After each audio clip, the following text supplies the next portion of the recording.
Welcome to Easier Movement, Happier Horses. I'm Mary Debono, your movement and mindset coach. If you'd like to have flexible, balanced movement, a relaxed, confident mindset, and a joyful connection with your horse, you're in the right place. I can't wait to share what I've learned over the past 30 years of helping improve the performance and partnership of horses and their humans. Thank you so much for being here. Now let's dive in. Hello and welcome to another episode of Easier Movement, Happier Horses. I'm Mary Debono and I'm so glad you're here. Today I'm going to share with you how you can use a sense of relaxation to improve not only your horse's performance, but also your horse's overall health, and very importantly, to deepen the connection between you two, between you and your horse. Okay. So let me give you an example to start with. I was teaching a workshop some time ago, and this woman wanted to bring her horse for myself or the students to work with because she loved this horse. He was a wonderful horse. He had really severe lameness issues, okay, in his front feet. He was diagnosed with severe navicular and all kinds of things. And he was a great big quarter horse. I mean, he was just a big guy. And he came in and he just was as sweet as pie. You know, she had trailered him in. He was super calm. He was just totally chill.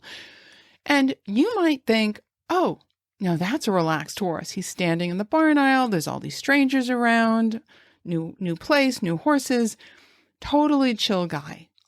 He was far from being relaxed, okay? He just had so much tension, so much holding in his muscles that his nervous system was saying, there's a problem here. His nervous system was inundated with what I call the noise of the tension and the soreness in his body, okay? So he was not relaxed, even though his outward demeanor would appear that he was relaxed. He was not. So my students actually worked with him and did a wonderful, wonderful job. You know, I just guided them through this process of helping this lovely horse, his name is Eagles, soften, start to relax these muscles and relax his overall state. In other words, it wasn't just about isolating individual muscles to relax, but to give him a different sense of himself and that he could just have a quieter nervous system. Okay.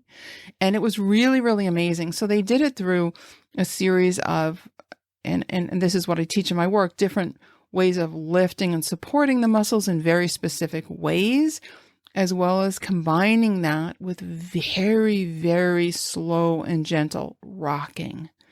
And it just was amazing for him and helped him right away. And his owner was actually in tears at the end because she said, I have never seen him walk so freely before.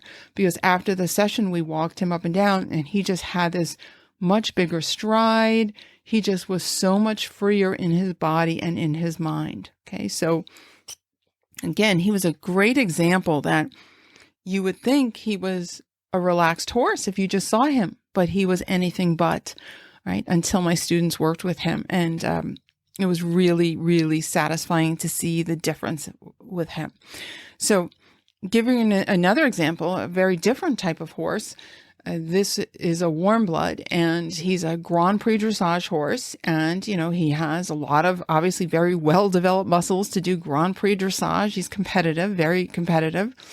And, I taught his person. His person, luckily was very involved in his hands-on care.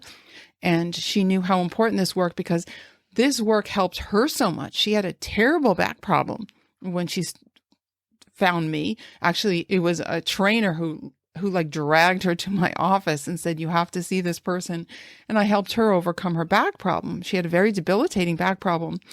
And now she wanted to make sure her horses always got the same level of care, that they always felt good. And one of the things I taught her was how to do a very simple muscle lift on the neck in such a way that it just really helps the horses just relax. And her horse in particular was very, very impressed by this. I'll put it that way. And he would go into almost like a trance when she did it.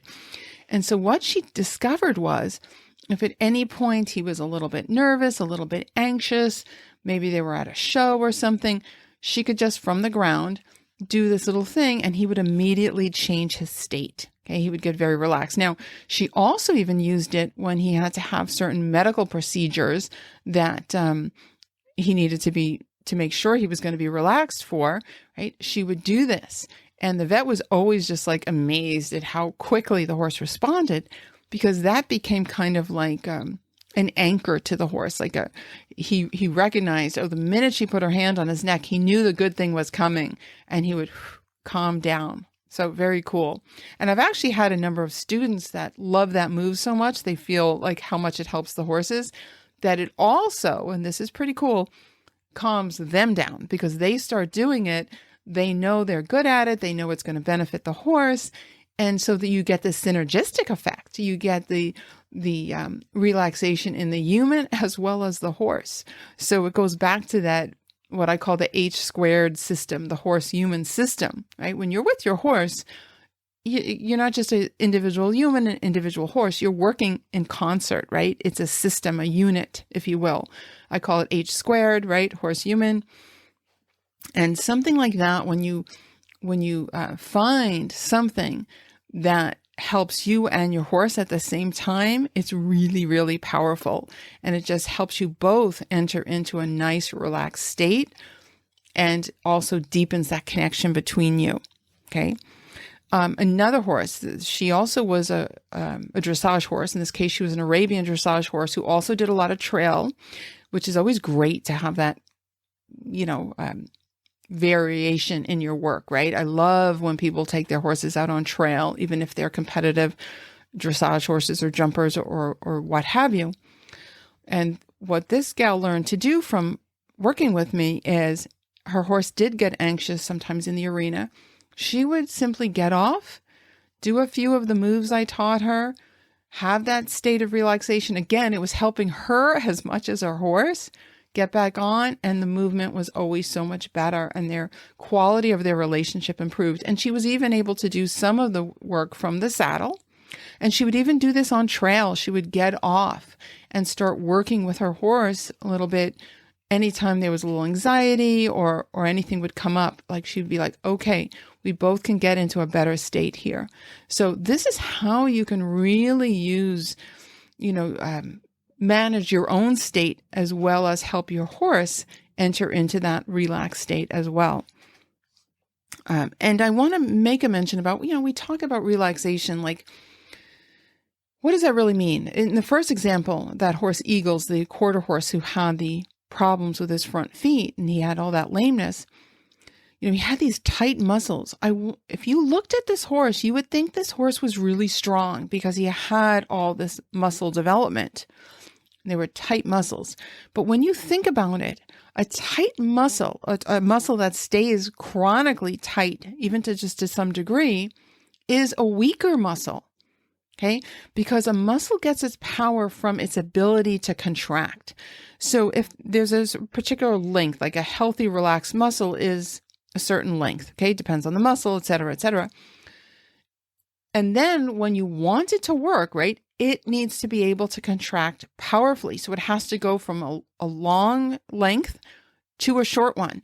If it's already partially contracted, like all the time, it has that level of tension in it, it can't contract fully. It can't contract as powerfully. You won't have the strength.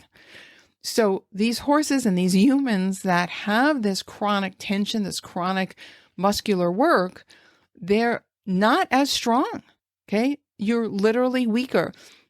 There's also a level of energy that's being zapped. In other words, you're using energy that's not helping you, and you're fighting yourself, because having those muscles chronically contracted means that the opposite muscles have to work even harder. Okay. So you or your horse are fighting yourself when you're in that situation. Also, there's a level of soreness, right? The muscles get tired, they get sore, So soreness starts to happen. Then a vicious cycle can easily develop because now you or your horse needs to compensate for that soreness. So you may restrict movement in some ways, all kinds of things like that can happen. So not a good situation. So we want to think about relaxation is actually equating to more power, more energy, more vitality, right? Greater flexibility, all those good things, all the things we want. Also a feeling of confidence, okay?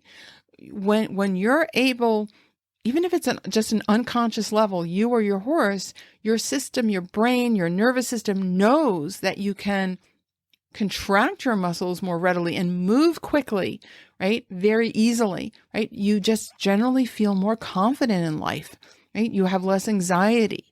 So we really, really want to be clear though about, you don't want just to have like,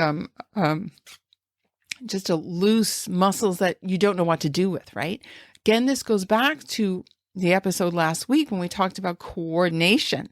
You need to have the ability to harmoniously coordinate the parts. So you need to be able to do something with that relaxation, okay? Those relaxed muscles still need that sense of coordination, right? The brain needs to be able to coordinate all the parts so you can use it. And I like to talk about like relaxed readiness or responsiveness, rather than just relaxation, because you can help a horse relax just outwardly in many different ways. But to have this sense of clear organization, of good coordination of those muscles, of power, of, strength, speed, vitality, right? You need to have that sense of coordination through the body and mind. Okay. Very, very important. And that's a big difference. Okay. So I hope this gives you some idea about why it's important that we talk about relaxation and how just looking at the outward signs, because another thing is you may have a horse who's, again, outwardly very quiet, but they're actually shut down and they may have a lot of tension in their nervous system. They may have a lot of emotional tension, if you will, but they've learned to it's just better to shut down to protect themselves. That to me is not a relaxed horse. That's a shut down horse. Okay.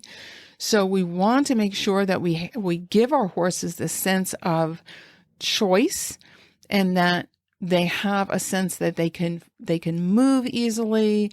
And it's not about shutting them down, but it's about letting them express themselves in very appropriate ways and very healthy ways, with this idea of having freedom of movement and, freedom through their body. And I like to think freedom mentally as well, that they have a sense of they're choosing to act a certain way rather than being forced to. Okay. Very, very important. And again, that all ties in to this sense of relaxation. And I find the more that the human gets in touch with herself and is able to come from that same place of relaxation, of choice, of, they can give that to their horse and they're confident. In other words, they have enough confidence in themselves and in what they're doing, and enough basically joy that they're bringing to the table, that they're happy to share that with their horse. They don't want to shut their horse down. They want their horse to be able to express him or herself, okay, in healthy, safe ways, of course, but having this ability to coordinate movement and to really harmonize together. So very, very important. I always think about helping a horse and human approach physical and emotional harmony together. And just starting with this idea of relaxation, of you finding something that helps you relax, that also helps your horse relax. Like I spoke about, some of these people do it with a particular move that they learned from me, and it resonated with them because it resonated with their horse. So that helps both of them at the same time feel more relaxed, more in harmony, and better able to move freely. Okay, so hope that was helpful. Hope it gives you another way of looking at your horse too, to make sure your horse truly is as relaxed as possible and has that readiness, that responsiveness that comes from true relaxation and harmony. So thank you so much for being here. I love sharing this work with you, and I can't wait to share more. So have a wonderful week, and bye for now.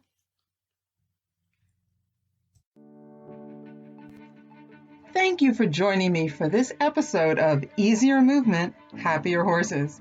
Remember to grab your free video masterclass for riders at marydebono.com/rider. You'll get 3 easy, effective exercises to improve your back, hips, position, and posture. People love these videos. It's important for riders and non-riders alike. I'm Mary Debono. Go have fun with your horses. Bye for now.